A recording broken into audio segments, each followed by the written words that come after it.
ሰላም ጤና ይስጥልኝ የተከበራችሁ ተመልካችና አድማጮች ለሳቱ የተመረጡት መረጃዎችን የማስደምጥበት ሰዓት ላይ ይገኛሉ። በዛሬው ዕለት እየወጣ የሚገኘው መረጃ በአራቱ ዋና የፋኖ መሪዎች የሚመራው ቡድን ከነዘመነ ካሴ አፈንግጦ መውጣቱ ተረጋግጧል። ይህን ጉዳዮች የማስደምጣችሁ ይሆናል። እንዲሁም የሀገራችን 140 ቢሊዮን ዶላር የሚገመት ሀብታችን አመላክታችኋለሁ። እጅግ የሚገርም ጉዳይ እየወጣ የሚገኝ መረጃ ነው። ይህንም የምንዳስሰው ይሆናል። 20ኛው የብሔር ብሔረሰቦች ቀን በሆሳና በደማቅ ሁኔታ መከበሩን በዛሬው ዕለት ጀምሯል። ይህን ጉዳዮችም እንመለከታለን። እስከ ፕሮግራም ፍጻሜ ከኔ ጋር አብራችሁ ተቆዩ ዘንድ በአክብሮት እንጠይቃለን። አዲስ የሆናችሁ ሰብስክራይብ ማድረጋችሁን እንዳትረሱ። ከዚህ ጋር አያይዘን ወደ ጉዳያችን ስናመራ በፋኖ በበላይነህ ዋንተ ጉስ ተብሎ የሚታወቀውና በፋኖ አስጨንቅ ታደለ እንዲሁም በፋኖ ሊቁና እንዲሁም በፋኖ ደምሰው ታመነ ተብሎ የሚታወቁት በዋና አራት የፋኖ መሪዎች የሚዘወረው ከጎጃም አፈንግጠው በመውጣት የራሳቸውን ኃይል አጠናክረው እየመሩ ወደ ጫካ መግባታቸው ተገልጿል። እነዚህ ቡድኖች መከላከያ ጋር ማይወግኑም ከፋኖ ጋር ማይወግኑም የራሱን ኃይል ከፋኖ በመገንጠል የወጣ እንደሆነ እየተነገረለት ይገኛል። ከዚህ በፊት በተለይ በጎጃም ላይ ከሚታወቅበት አንዱና ዋነኛ ከመከላከያም ከፋኖም ሳይሆን ለዘረፋ ብቻ የተደራጀ ኃይል ብቻውን ገንጥሎ የወጣ እንደነበር ይታወሳል። አሁን ግን ከነዘመነ በመገንጠል እየወጣ መሆኑ እያመላከተ ይገኛል። ይህ ቡድን እንግዲህ እነዘመነም ለመያዝ አሳሳ መውጣታቸው እየተገለጸ ነው። ስለዚህ የለየለት ሁለቱ ወደ ፊልሚያ እንደሚገቡም ይጠበቃል ማለት ነው። ለሀገራችን የሚጠቅመው ሰላምና ሰላም። ሌላኛው ጉዳይ ከምንመለከተው አስረስ ማረ የሰጠው መግለጫ አለ። እጅግ የሚገርምም የሚያሳፍርም ጉዳይ ነው። የገጠመው ጠላት የተሸነፈ ነው። የፖለቲካዊ ተምታታበት ራሱን አልፎ ውሸት የተሞላበት እያለ ስለ ብልጽግና ወይም ስለ ዶክተር አብይ የተናገረበት ጉዳይ ነው። ይህን ጉዳይ አንድ ነገር ልበላችሁ። በሰሜኑ ጦርነት ጊዜ ጌታቸው ረዳ ዶክተር አብይን እጅን ስጥ እያለ ነበረ። አማራ ክልል ወረራ በገቡበት ጊዜ ዶክተር አብይ ይህን በማስተባበያ አይደለም የሰጠው፣ ራሱ ዘመተ ወደ መቀሌ ሸኝቷቸው ተመለሰ። ይህን የሆነው ዛሬም ያንን የኮረጀው ነው መልሶ የደገመው። ዶክተር አብይ ዘመተ ወደ መቀሌ ሸኝቷቸው ወደ 4 ኪሎ ተመለሰ።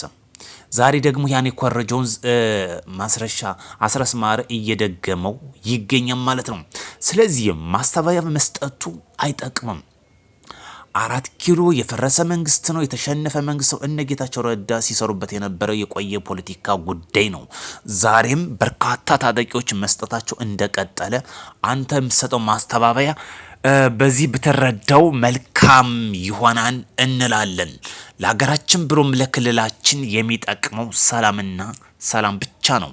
ከዛ ውጭ የሚመጣ ለውጥ አይኖርም። አስረስ ማረ ከዚህ በፊት እናስታውሳለን። ጥቅም ባየበት የሚሄድ እኮ ነው። ዶክተር አብይ ወደ መጣበት ጊዜ ቲሸርት ለብሶ እወቁልኝ፣ ስሙኝ፣ ተሰሚነት ይጨምር በማለት ፈርቀዳሽ ሆኖ የተመለከተው ጉዳይ ነው። በዛ አልሳካለት ሲል ደግሞ በፋኖ ገብቶ ዛሬም የምንመለከተው ጉዳይ ነው። ስለዚህ በሁለቱ ማንኪያ ለመብላት የሚሞክር መሆኑ ግልጽ የሚያሳየም ጉዳይ ነው። ቲሸርት ለብሶ ወደ ስልጣን በመጣበት ጊዜ የተመለከተው ነው። ስለዚህ የሚያመላክት ጥቅም በታየበት ወይም ደግሞ ጥሩ ቦታ ለማግኘት የሚደረግ ሩጫ እንጂ የአማራ የሉና ትግል የሚሉትን እሱን ተውት።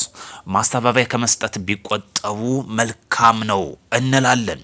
እዚህ ጋር የይዘን ሌላኛው ጉዳይ ከምንመለከታቸው ሀገራችን እጅግ በርካታና የተትረፈረፈ ማዕድናት አሏት። ይህን አዳፍን በላዩ ላይ እኛ እንታኮሳለን። አይናችን ከፍተን እንዳንበላ የውጭ ባንዳ አስፈጻሚ እየሆንን እንገኛለን። እጅግ ሰሞኑን ከሚገኘው በገልሃድ ተራራ የሚገኝ በደቡብ ወሎ ዞን ማለት ነው የሚገኘው ብቅ ያለው ነዳጅ ድፍድፍ በማዕድን ኢነርጂ ሚኒስቴር መረጃ መሰረት ወደ 2 ቢሊዮን በርሜል የሚጠጋ ሀብት እንዳለው እየተነገረለት ይገኛል። ይህ ሀብት 140 ቢሊዮን ዶላር የሚገመት ሀብት እንዳለውም ይነገርለታል። ድፍድፍ ነዳጁን ከዚህ ቀደም ፋልኮን የተሰኘው የነዳጅ አውጭ ኩባንያ ከማዕድን ሚኒስቴር ጋር ባደረገው ስምምነት መሰረት የማውጣት ጥረትም እርምጃ እንደጀመረም እየተነገረለት የሚገኝ ጉዳይ ነው። የማዕድን ሚኒስቴር ይህን የጋምቤላ፣ የደቡብ ኦሞ፣ የአፋር፣ የባሌ፣ የኦጋዴን ሳይንቲስቶችን ጨምሮ በርካታ የነዳጅ ሀብቶች ለማውጣት ድምፅ አጥፍተው እንግዲህ እየሰሩ መሆኑ መረጃው እየወጣ ይገኛል። ይህ ነዳጅ አሁን ግን በራሱ ጊዜ በደቡብ ወሎ ዞን የሚገኘው ለገሃድ ተብሎ የሚታወቀው በራሱ ጊዜ የወጣ ነው። ይህ ነዳጅ በዓለም ውስጥ ካሉት ከፍተኛ የነዳጅ ክምችቶች ውስጥ አንዱ እንደሆነ ይነገርለታል። ለዛ ጊዜ እንግዲህ በተፈጥሮ ግፊት በራሱ ጊዜ እየወጣ ይገኛል። 140 ቢሊዮን ዶላር ሀብት ያለው ወደ 2 ቢሊዮን በርሜል የሚገመት ነዳጅ ድፍድፍ ያለው እንደሆነ በጥናት የተረጋገጠ ሀብት ነው። ይህን ሀብት አደፍነን እኛ በነፍጥ እያልን እንጫረሳለን። የሚያሳዝንም የሚያሳፍርም አለመሰልጣናችንም የሚያመላክት ጉዳይ ነው። ሰው ባለጸጋ የሆነች አገር ይዘን እንዲህ ስንታኮስ ያሳፍራን፣ ያሳዝናል። ለዛ ነው የወደብ ጉዳይ አስፈላጊ ብሎ መንግስት በጽኑ የሚያምነው። ይህን እንቁና እጅግ የበለጸገች ሀገር ያላትን ነዳጅ ለውጭ የዓለም ገበያ ለማቅረብ እጅግ የባህር በር ያስፈልጋል። የባህር በር ደግሞ ቱቦ የሚዘረጋበት ያለመቋረጥ ዶላር የምናገኝበት ዋነኛ የጀርባ አጥንት ስለሆነ ነው። ከፖለቲካ ያለፈ የህሉና ጉዳይ መሆኑን ብትረዱት መልካም ነው እንላለን። ጦረኞች ይብቃችሁ፣ ሰላም ይቅደም የሚለው መንግስት ነገ የታየውን ተስፋ እጅግ ሀብት አገራችን ብሎም ክልላችን ስለሚለውጥ 100% አስተማማኝ የሆነ ሀብት ስላለን ነው። ሌላ ጉዳይ አይደለም። የፖለቲካ ሸቀጠኞች ይብቃችሁ፣ ተመለሱ ማለት እንፈልጋለን። ሌላኛው ፋኖች ማስተባበያ እየሰጡት ከሚገኘው አበበ ሰው መሆን ወይም ደግሞ ኔልሰን ማንዴላ እያሉ የሚጠሩት የሚያቆለባብሱት ፋኖ አለ።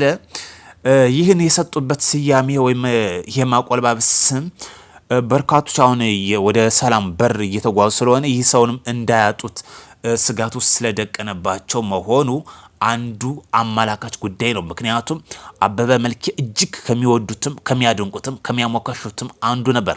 መንግስት ያቀርበለትን የሰላም አማራጭ ሳያመነታ ጥፍሎ ወደ ሰላም በር መግባቱ ይታወሳል። በዚህ ምክንያት እንግዲህ አበበ ሰው መሆን የሚባለው ወይም ኔልሰን ማንዴላ እያሉ የሚያቆላብሱት ፋኖ አለ። ይህም የመንግስት የሰላም ጥሪ እንዲቀበል ወደ ሰላም ህይወቱ እንዲዞር መልክት የማስተላለፍ በግሌ እፈልጋለሁ። ምክንያቱም ነገ የታየልን በርካታ ማዕድኖች አሉ። ለዚህ ደግሞ የአካባቢያችን ሰላም መስፈን አይነተኛ ሚናውን ይወስዳል። ለዛ ነው መንግስት በተደጋጋሚ የሰላምን አማራጭ በሩን ክፍት አድርጎ የሚቀበለው። በዛሬው ዕለት ደግሞ ሌላኛው ጉዳያችን በ20ኛው የብሔር ብሔረሰቦች ቀን በሆሳና እየተከበረ ይገኛል።